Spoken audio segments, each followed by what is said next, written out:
All right, guys, I want to make this video really fast. It's super simple, but this is a thing I see people mess up all the time when they are using these things, wrist wraps, when they're actually wrapping their wrists. So when we are wrapping our wrist joint, you want to make sure that you're actually going around the wrist and not just the upper forearm. This is what a lot of people do wrong. So first off, I use the Mark Bell Gangster wrist wraps.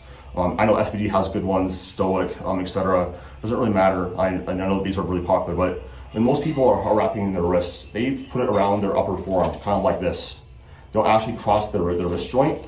While that might feel tight and like kind of nice, you're not really getting any support on the actual wrist joint. The main benefit from using wrist wraps is that you kind of have passive support on your wrist. So if you're in more of a wrist extension position, which is what you're going to be in on a bench press, or if you're in a rack position on a squat, you're going to be able to have more relief and passive stability at that joint, so you can, exert less energy stabilizing the bar in your hands or on your back in the rack position on squat, and be able to focus more on the task at hand, so that can improve your strength. So I recommend that you wrap your wrists is like, so first of all, I just, you can't do this in competition, but like I do like putting, in training, I put like this little loopy thing that most wraps have around my thumb. And what I'll do is I kind of go across like an X shape around my wrist joint. So I'm going to put it on like this. You can kind of see how I put it over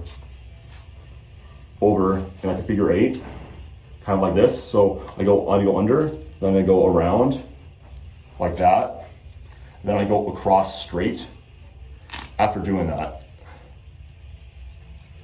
So you can kind of see there a little bit how like it's actually on the wrist. And if I try to like push my wrist back, I can't really do it. And that's what we want.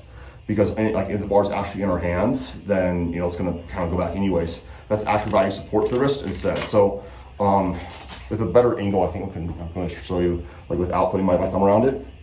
If you're in competition, what I would basically do is I would put it like in the palm of my hand like this, go around like this, X over the wrist joint as itself, like this, pull it down around tight, and then pull it over again. And that same thing, and then pull it down. It should be kind of like in a diagonal shape like that. And you should be able to feel it crossing your wrist joint like this. If you have something like this, a little of something down, you can just get out of the way simply like that. It's not that hard. So yeah, that's how you actually use wrist wraps.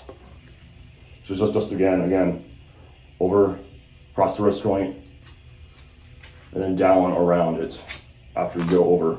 So basically over the wrist like this. You can see pulling it tight, like that. You see how it has that angle? Then I'm going to basically go down around this to the base of the wrist, kind of like that. Holy shit, I fucked that up. It's tight, it's around the wrist. I'm getting stability in my wrist, so yeah, that's how I use them.